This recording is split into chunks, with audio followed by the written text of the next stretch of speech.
Hi friends, today we will do transcription number 517. So ready? Start. Mr. Deputy Chairman, Sir, before beginning my speech on the budget, I would like to associate myself with the other gentlemen without holding any speculation in condemning the incident which was referred to earlier. Everybody here, I am sure, will join me that the political violence is not the thing to be thought of, and it is very condemnable one, and I associate myself with the views expressed by my other friend on both sides of the house so far as the budget is concerned. As economic survey has indicated, the year 1994-95 was a year of unprecedented economic strain in the history of independent India. Again, sir, if you look at the economic survey, we find that the growth either in industrial or agricultural or export sector has not been a very encouraging one. Sir, the Honorable Finance Minister, while trying to frame the budget, had to consider the economic crisis faced by the country and had to grapple with many conflicts in framing the budget. I should like to say here, to a considerable extent, he has made a commendable effort in order to see that some incentives will be provided both for industrial as well as agricultural growth, which has been rather stagnant for years in this country. Sir, the problem of inflation, economic stagnation, and mounting unemployment, and almost a half in the industrial and agricultural growth, have been facing the country for the last several years, and these have to be broken. But I wonder whether the proper way to tackle these serious problem is to follow the same old path of the increasing indirect taxation and budgetary deficit.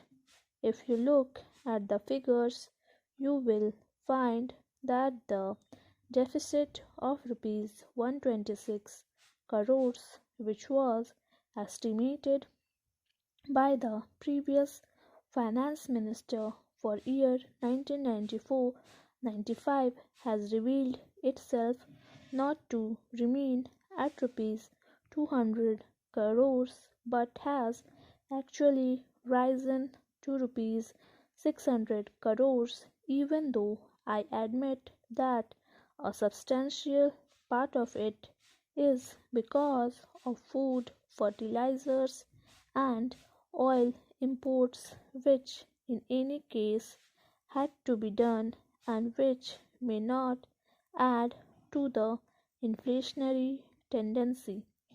One wonders whether the current overall deficit can be kept at rupees 400 crores as estimated and reduced to rupees 200 crores with the proposed massive taxation of rupees 300 crores.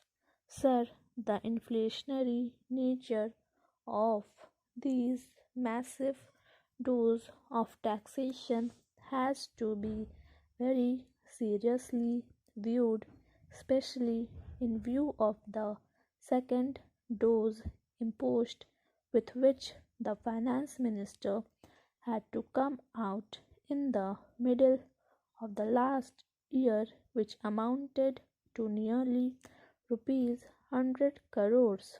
Again, the imposed of the previous finance minister for resource raising on top of the previous one, which gathered nearly rupees 800 crores to rupees 1000 crores by way of central taxes, railway taxes, post and telegraph levies, and also taking into consideration the many deficit budgets of the different state, I am sure will result in backbreaking burden for the people. Sir, the imposed on consumer item has added a further burden on the common man. The only justification which I can see for the additional taxation will be found in the hope of raising the plan outlay by about 23% to rupees 6,000 crores, and it is a welcome feature, particularly so when the outlay is substantially for agricultural and energy resources, and I commend that effort of the Honorable Finance Minister. Sir, we find that agriculture and the energy resource that have been stagnating for a couple of years, and investment there has not been a considerable one.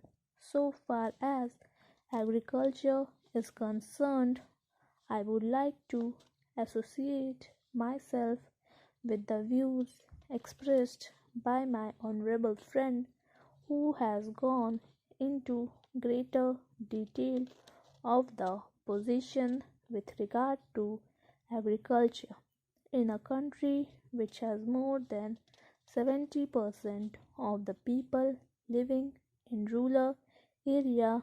The effort has been made all in these years, not a commendable one, and if you compare it with the development in the urban area, it has rather been a very neglected one. Sir, even with regard to the organized sector in wages and other amenities, there is always agitation, and they will be in a position to get relief, and we find that the demand is for linking the wages to the rising cost of living. But what happens in the case of agriculturist? As a man living in rural area, he has no hope. Whatever be the rising cost of living, he has to check out a living with whatever he can produce out the piece of land that is available to him. I am not against the ceiling of land holding or new land reforms which have been brought in. Thank you.